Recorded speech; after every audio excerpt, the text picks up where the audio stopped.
Hello बच्चों, कैसे हैं आप सभी लोग। हमारा जो फर्स्ट चैप्टर था जो हमने स्टार्ट किया था वो था इनहेरिटेंस और वेरिएशन। एंड इस चैप्टर में से आज हम देखने वाले हैं जो हमारे लास्ट के कुछ डिसीज है जेनेटिक डिसऑर्डर के, उसके बारे में। तो आइए देखते हैं, हम शुरुआत करेंगे आज के हमारे डिसीजेस की फ्रॉम द टर्नर सिंड्रोम, या फिर इसी को कहा जाता है XO मोनोसोमी या फिर XO फीमेल्स, XO या फिर आप इसे X0 भी कह सकते हो। देखिए अभी डिसीज होता क्या है इसके बारे में अभी हम देखेंगे। देखिए जैसे कि हमने अभी तक देखा है कि हमारे पास क्रोमोसोम्स कितने होते हैं। क्रोमोसोम अगर पेयर्स की बात करें यानी कपल्स की, जोड़ियों की बात करें, तो हमारे पास क्रोमोसोम होते हैं टोटल 20, हमारे पास होते हैं 23। देखते हैं अभी, ठीक है। अभी हमारे पास क्या है 23, यस 23 पेयर्स प्रेजेंट है। अभी इन 23 पेयर्स में से कुछ डिस्ट्रीब्यूशन है, वो कैसा है। फ्रॉम दिस 23, 22 जो होते हैं वो होते हैं ऑटोजोम्स, ठीक है, ये होते हैं हमारे ऑटोजोम। एंड प्लस जो एक पेयर बचा होता है वो होता है सेक्स क्रोमोसोम, जो कि ह्यूमन में है। ओके, सो अब ये जो सेक्स क्रोमोसोम होता है ह्यूमन में, वन पेयर, एक पेयर है क्रोमोसोम का जिसे कहते हैं सेक्स क्रोमोसोम, जो हो सकता है आइदर XX, ओके, या फिर हो सकता है XY, जो डिटरमाइन करता है कि जो आने वाला ह्यूमन है, जो आने वाला ऑफस्प्रिंग है, वो मेल है या फीमेल है, ठीक है। ये होता है हमारा सेक्स क्रोमोसोम और ये हमारा नॉर्मल जीनोटाइप होता है, जिसमें होते हैं 22 पेयर ऑटोसोम्स के और एक पेयर होता है सेक्स क्रोमोसोम का। बट अभी हम यहाँ पे जो डिसीज के बारे में डिस्कस कर रहे हैं, जो है हमारा टर्नर सिंड्रोम या फिर X0 मोनोसोमी, और इसे X मोनोसोमी या फिर इसे फीमेल्स कहा जाता है, बट X0 फीमेल्स कहा जाता है। देखिए अब ये वाला जो डिसीज है, इस डिसीज में क्या होता है। ओके, जैसे कि हमने इनिशियली देखा था जेनेटिक डिसऑर्डर्स में, जो मेंडेलियन डिसऑर्डर्स थे जिसमें हो रहा था सिर्फ कोई अल्टरेशन और म्यूटेशन, और जो सेकेंड वाला था वो था क्रोमोसोमल डिसीज या फिर क्रोमोसोमल डिसऑर्डर, जिसमें आइदर क्रोमोसोम ऐड हो रहे थे या फिर माइनस हो रहे थे। ये वाला जो डिसीज है ये आता है under the category of chromosomal disorders. And chromosomal disorder में फिर यहाँ पे क्या हो रहा है, एडिशन और डिलीशन। यहाँ पे है X0, यानी यहाँ पे एक क्रोमोसोम कम है। इसका मतलब क्या है कि इस डिसीज में क्रोमोसोम का क्या हो रहा है, डिलीशन, माइनस हो रहे हैं क्रोमोसोम्स। ओके, अभी वो कैसा होता है देखिए, जहां पे यहाँ पे हमारे पास हमारे जो सेक्स क्रोमोसोम है वहां पे एक पेयर होती है जो कि होती है आइदर XX या फिर होती है XY। इस डिसीज में क्या कंडीशन है, इस डिसीज में ये वाली कंडीशन है कि इस X के साथ कोई भी नहीं है, जहां कुछ भी नहीं वो है 0।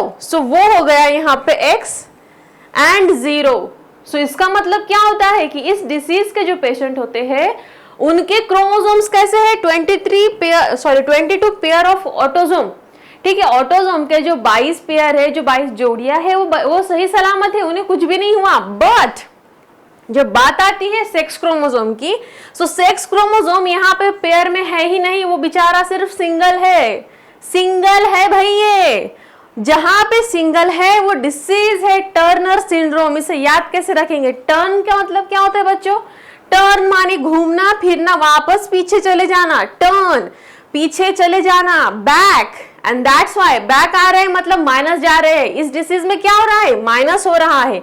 क्या माइनस हो रहा है, सेक्स क्रोमोसोम में से एक क्रोमोसोम माइनस हो रहा है, एंड सिर्फ X ही बचता है। X के साथ दूसरा ना X है ना Y है। इसीलिए इस डिसीज के जो पेशेंट्स होते हैं इन्हें X0 फीमेल्स भी कहा जाता है। यहाँ पे X है इसलिए फीमेल तो है, बट इनके सेक्स क्रोमोसोम में सिर्फ X ही है, X के साथ कोई भी पेयर नहीं है, और ये वाला जो सेक्स क्रोमोसोम ये बेचारा सिंगल है। ये है genotype of this Turner syndrome. समझ में आया होगा आपको। टर्नर मानी पीछे जाना, बैक जाना, बैक जा रहे हैं पीछे जा रहे हैं, इसका मतलब माइनस हो रहा है, और यहाँ पे माइनस कहाँ होने वाला है, सेक्स क्रोमोसोम में, ठीक है। इस कंसेप्ट को याद रखिए अच्छे से। अभी देखिए ये ऐसा क्यों हो रहा है भाई, X के साथ कोई क्यों नहीं जा रहा, क्या दुश्मनी है यहाँ पे X की। इसका रीजन बच्चों वही है जो था नॉन डिसजंक्शन, जो हमने इसके प्रीवियस वाले डिसीज में भी देखा था। नॉन डिसजंक्शन जब होता है, कहाँ होता है नॉन डिसजंक्शन, ये होता है मियोसिस के एनाफेज में, जहां पे क्रोमोसोम एक दूसरे से जहां पे दूर जाना चाहिए वहां जा ही नहीं रहे।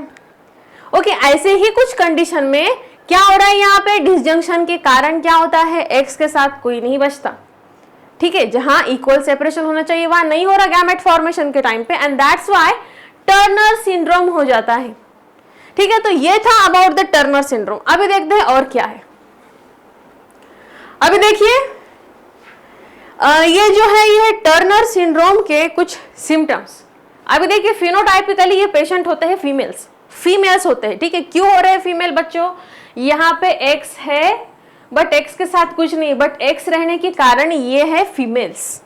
अभी देखिए इनके सिम्टम क्या है, तो इनका सिम्टम ये है कि जिनका जो ये लोअर हेयर लाइन होता है, ओके, जो लोअर हेयर लाइन होता है जो हमारे नेक पे होता है ना बैक साइड, ये काफी नीचे तक होता है। ओके, ये काफी नीचे तक होता है, ये जो हेयर लाइन है ये लोअर है। एंड जो ये जो नेक का शेप है ना बच्चों, इनके इसको कहा जाता है वेब नेक, यानी जहां हमारे बॉडी पर जो नॉर्मल लोग होते हैं उनके पास क्या होता है, जो नेक वाला पोर्शन होता है ये काफी सेपरेट होता है और ये कनेक्ट करता है हमारे हेड एंड हमारे शोल्डर को। But in this case in patients में क्या होता है बच्चों, इनका जो नेक है ये नेक इस तरह का है, देखिए चिपका हुआ है कंटिन्यूएशन में, यहाँ पे कोई है ही नहीं डिफरेंशिएशन। एंड इस प्रकार के नेक को कहा जाता है वेब नेक, और ये सिम्टम है टर्नर सिंड्रोम का। और क्या क्या सिम्टम्स है देखिए, इनकी जो हाइट होती है, इन पेशेंट्स की जो हाइट होती है नॉर्मल फीमेल से या फिर नॉर्मल लोगों से कम होती है। एंड प्लस ओके, नेक हो गया, उसके बाद में देखिए जो उनका शेप होता है चेस्ट का, so as compare to female इनके चेस्ट का शेप कैसा होता है, ब्रॉड होता है। फीमेल के चेस्ट का शेप नॉर्मल जो फीमेल होते हैं इनका उतना ब्रॉड नहीं होता, बट जो फीमेल्स X0 फीमेल्स है उनके चेस्ट वाला पोर्शन जो होता है वो ब्रॉड होता है, जैसे कि किसी मेन का होता है। ठीक है, ये एक इनका सिम्टम होता है। और क्या है देखिए, अभी जहां पे ये बात आ रही है सेक्स क्रोमोसोम की, मतलब सेक्स क्रोमोसोम में ही गड़बड़ी हो रही है। सो ऑब्वियस सी बात है कि इनके जो सेक्सुअल कैरेक्टर्स होते हैं ये भी कोई ना कोई डिफेक्ट शो करते हैं।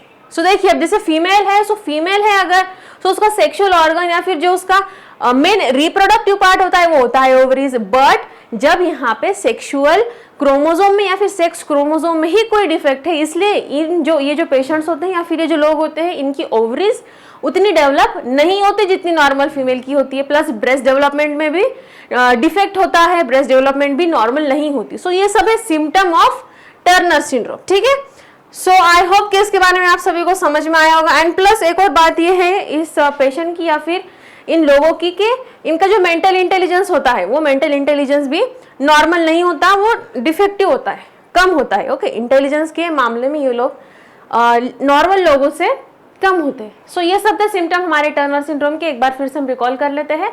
ठीक है, सबसे पहले हम देखेंगे फिनोटाइप। तो फिनोटाइपिकली ये जो लोग होने वाले ये फीमेल्स ही रहेंगे, बट फीमेल होने के बावजूद इनमें कौन कौन से चेंजेस होते हैं। सो सबसे पहले हेयर लाइन का जो हमने ये देखा था, बैक साइड का जो हेयर लाइन है वो काफी नीचे तक होता है। नॉर्मल लोगों का जहां खत्म होता है इनका वहां नहीं खत्म हो रहा और नीचे जा रहा है। सेकेंड पार्ट आता है नेक का, जो गर्दन वाला पोर्शन होता है, जो नेक का पोर्शन होता है वो ऐसा सेपरेट नहीं होता, नेक उनका वेप्ड होता है, यानी ऐसा कनेक्शन में ही उनका कंटिन्यूएशन में ही होता है। ठीक है, उसके बाद में बात आती है हाइट की, तो इनकी हाइट भी कम होती है। और जो उनका मेन सेक्सुअल पार्ट होना चाहिए बीइंग अ फीमेल, ओवरीज, तो ओवरीज का डेवलपमेंट भी नहीं होता। ओके, देन ब्रेस्ट डेवलपमेंट में भी डिफेक्ट होता है। और क्या होता है, एक मेनली कैरेक्टर ये होता है कि उनका जो चेस्ट वाला पार्ट होता है वो ब्रॉड होता है। ओके, सिर्फ ब्रॉड होता है। एंड जब बात करें मेंटल डेवलपमेंट की, सो मेंटल डेवलपमेंट में भी इसमें कोई ना कोई डिफेक्ट होता है। मेंटल इंटेलिजेंस इन पेशेंट्स का लो होता है। सो ये सब था हमारा X0 फीमेल्स के बारे में। अभी चलिए चलते हैं आगे, और आगे क्या है हमारे पास, आगे है हमारे पास क्लीनफेल्टर सिंड्रोम, या फिर इसी को और कहा जाता है XXY मेल्स। ठीक है, अभी जो टर्नर वाला था, टर्नर में फीमेल्स था फिनोटाइप, ये वाला जो डिसीज है इसमें है male. Okay, males, XXY males. अभी देखिए जो लास्ट वाला डिसीज था इसमें एक क्रोमोसोम माइनस था और इस वाले डिसीज में एक क्रोमोसोम एक्स्ट्रा है। दिख रहा है आपको? ओके, अभी चलिए देखते हैं इसके बारे में। सो ये जो क्रोमोसोम है ये क्यों हो रहा, सॉरी ये जो डिसीज है ये क्यों हो रहा है। सबसे पहले इस डिसीज की कैटेगरी वही है क्रोमोसोमल डिसऑर्डर। ओके, कौन सी डिसऑर्डर है ये? क्रोमोसोमल डिसऑर्डर में ही आने वाला है। इसमें क्या होता है, जो मेल होते हैं उनमें एक एक्स्ट्रा क्रोमोसोम ऐड हो जाता है। ठीक है, जनरली अगर मेल है सो मेल का सेक्स क्रोमोसोम का पेयर कैसा होना चाहिए, एक्स वाई ऐसा होना चाहिए। बट यहां पे क्या होता है, एक्स के साथ एक और एक्स आ जाता है। सो अब अगर हम इनका जीनोटाइप देखें तो कैसा होने वाला है, जो 44 होते हैं ना हमारे ऑटोसोम्स, वो नॉर्मल है, उन्हें कुछ भी नहीं होने वाला। एंड प्लस जहां सेक्स क्रोमोसोम सिर्फ 2 होने चाहिए वो हो जाते हैं 3। सो टोटल 46 के बदले क्या हो रहा है यहाँ पे 47। टोटल एक नॉर्मल ह्यूमन बीइंग में कितने होते हैं हमारे पास क्रोमोसोम, वी हैव 46। हमारे पास 23 पेयर होते हैं, जिसका मतलब होता है कि 46 क्रोमोसोम प्रेजेंट है। But in this case okay, यहाँ पे क्या हो रहा है, एक एक्स ऐड हो रहा है, इसलिए 46 का हो गया 47। सो इस केस में हमारे पास कितने क्रोमोसोम होने वाले हैं, 47 क्रोमोसोम होने वाले हैं। अभी देखिए वापस से, अभी जब बात आती है एक्स क्रोमोसोम की, सो ये रिप्रेजेंट करता है या फिर डोमिनेंट होता है फीमेल कैरेक्टर की तरफ। सो अभी देखिए यहाँ पे एक्स भी है, वाई भी है, एक्स तो ज्यादा है, अभी यहाँ पे वाई है इसलिए ये मेल तो है, बट एक्स डबल डबल है, दैट्स वाई ये जो पर्सन होने वाला है ये मेल रहेगा, बट एज उसके उसी के साथ साथ इस मेल में कुछ फीमेल के कैरेक्टर्स भी होने वाले हैं। एंड दैट्स वाई, इसीलिए इन्हें क्या कहा जाता है, इन्हें कहा जाता है फेमिनाइज्ड मेल, यानी male with some female characters. Okay, so ये है इनका एक नाम, फेमिनाइज्ड मेल। ठीक है, अभी चलिए आगे बढ़ते हैं। अभी वापस वही कंसेप्ट आती है कि ये क्यों हो रहा है, क्या इसका रीजन है। सो इसका रीजन क्या होता है, वापस से जब गैमेट फॉर्मेशन के टाइम पे कुछ गड़बड़ी हो रही है या फिर नॉन डिसजंक्शन हो रहा है, सो इस केस में इस प्रकार का डिसीज या फिर डिसऑर्डर हो जाता है, यही एक रीजन है। ओके, अभी और देखते हैं इसके बारे में। देखिए क्या होने वाला है कि ये जो इंडिविजुअल है, इस इंडिविजुअल में क्या स्पेशलिटी है या फिर इनमें अलग क्या होने वाला है। सो देखिए जैसे हमने देखा कि ये क्या है, मेल है, हमने नाम में ही देखा है XXY मेल्स। सो मेल होने के साथ साथ इनमें कुछ फीमेल कैरेक्टर भी होते हैं, that's why these are femalized male. Okay, femalized male. अभी देखिए क्या होने वाला है इनके पास। अब हम बात करते हैं इनकी वॉइस की। वॉइस मतलब क्या, आवाज। सो इनका आवाज कैसा होता है, इनका आवाज कुछ मेल की तरह होता है। ओके, मेल की तरह ही होने वाला है, बट इनका जो पिच होता है वो हार्श होता है, मतलब एक मोटा आवाज बोलते हैं ना हम लोग कि आवाज इसका काफी मोटा है, सो उस प्रकार का इनका आवाज होता है। ठीक है, सो ये वाला पॉइंट हो गया। अभी देखिए क्या होने वाला है, यहाँ पे एक्स भी है, वाई भी है, एक्स डबल है। लास्ट वाले में हमने देखा था कि वहां पे क्या था, एक्स और 0, एक्स के साथ कुछ भी नहीं था, सो दैट्स वाई उसका इफेक्ट हो रहा था फीमेल के रिप्रोडक्टिव ऑर्गन पे। अभी यहाँ पे क्या है, जो पर्सन है वो एक्चुअल में मेल ही है वाई होने के कारण, बट अभी यहाँ पे क्या होने वाला है, जो मेल के सेक्स ऑर्गन्स होते हैं उनमें कोई ना कोई डिफेक्ट आने वाला है। अब मेल का सेक्स ऑर्गन होता है टेस्टिस, सो दैट्स वाई ये वाले जो पेशेंट होते हैं इनमें टेस्टिस का डेवलपमेंट काफी स्लो होता है या फिर काफी कम होता है, जितना नॉर्मल मेल में होता है उतना नहीं होता। सो ये एक इसका सिम्टम है ऑफ द, कौन से डिसीज का सिम्टम है, XXY मेल या फिर क्लीनफेल्टर सिंड्रोम। अभी देखिए, अभी बात करते हैं हाइट की, जैसे हमने लास्ट वाले डिसीज में भी की थी। लास्ट वाले डिसीज में क्या था, जो फीमेल्स थी वो टॉल, उनकी हाइट कैसी थी, टॉल थी क्या, नहीं थी, वो कम थी, उनका स्ट्रेचर, उनकी हाइट जो थी वो कम थी। बट इस केस में टॉल है। इस केस में क्या होने वाला है, जो ऑर्गेनिज्म है, जो ह्यूमन है, वो हाइट में टॉल रहने वाला है, एज वेल एज इनके जो आर्म्स होते हैं, आर्म्स यानी ये वाला आर्म ARM यानी हाथ पैर, सो इसकी भी जो लेंथ होती है ये नॉर्मल मेल से थोड़ी एक्स्ट्रा होती है, थोड़ी ज्यादा होती है। सो ये वाले जो केस होते हैं, इस केस में क्या है, अबाउट हाइट, जो पूरी ओवरऑल हाइट होती है वो पूरी हाइट ही ज्यादा होती है, टॉल होते हैं। एंड प्लस अगर आर्म्स की बात करें यानी हाथ और पैरों की बात करें, सो इनकी भी लेंथ नॉर्मल लोगों से काफी ज्यादा होती है। अभी देखिए इनमें कुछ फेमिनाइन कैरेक्टर भी डेवलप होते हैं, दैट्स व्हाई इसको फेमिनाइज्ड मेल कहा जाता है। एंड फेमिनाइन कैरेक्टर में एक काफी इंपॉर्टेंट कैरेक्टर जो इस केस में पाया जाता है वो है ब्रेस्ट का डेवलपमेंट। ओके, ये ऑर्गेनिज्म जो है या फिर ये जो ऑफस्प्रिंग है, ये ऑफस्प्रिंग बाय फिनोटाइप तो मेल ही रहने वाला है, बट इसमें होती है कंडीशन जिसे कहा जाता है गायनेकोमेस्टिया। क्या कहा जाता है? गायनेकोमेस्टिया। गायनेकोमेस्टिया जिसका मीनिंग होता है अगर किसी मेल में ब्रेस्ट का डेवलपमेंट होता है तो उसको गायनेकोमेस्टिया कहा जाता है उसी को। और ये वाला जो केस है इसमें यही होता है। ओके, सो जो मेल है उसमें गायनेकोमेस्टिया होता है, यानी उसमें ब्रेस्ट का डेवलपमेंट दिखाई देता है। अभी देखिए इस कंडीशन में क्या हो रहा है कि ये जो ऑर्गेनिज्म है, ये जो पर्सन है, इसके पास फीमेनाइन कैरेक्टर भी है और मेल कैरेक्टर भी है। बट जो रिप्रोडक्शन के लिए चाहिए, अगर इसको मेल कंसिडर किया गया, देन टेस्टिस का डेवलपमेंट में भी इनके पास कुछ ना कुछ डिफेक्ट है। सो दैट्स व्हाई इस केस में ये जो पर्सन है, ये जो ऑर्गेनिज्म है, ये स्टेराइल होते हैं। स्टेराइल का क्या मतलब होता है? इन दिस केस अब देखिए, स्टेराइल का मतलब ये होता है कि वो रिप्रोडक्शन नहीं कर पाते, यानी वो किसी ऑफस्प्रिंग को जन्म नहीं दे सकते। ठीक है, उसको कहा जाता है स्टेराइल। सो जो टर्नर सिंड्रोम वाले केस होते हैं ये स्टेराइल होते हैं, यानी ये अपने आप में यानी ये रिप्रोडक्शन करने के लिए सफिशिएंट या फिर ये एबल नहीं होते। ठीक है, सो ये था about Klinefelter syndrome. So I hope कि इस चैप्टर में हमने जो लास्ट तक सब डिसीजेस देखे थे सभी के बारे में आपको अच्छे से समझ में आया होगा।